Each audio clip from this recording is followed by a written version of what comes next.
Okay, so this is called a blowdown, and basically, whilst there's some pressure in the boiler, we're letting the pressurised water blast out and expecting it to take, if there's any crud or whatever in there, it should take it with it.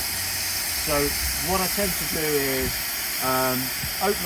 make a hole in the fire so that the fire's dropping. I'll also open up at the front here, so again the fire isn't going to be raging. That should damp down the fire, and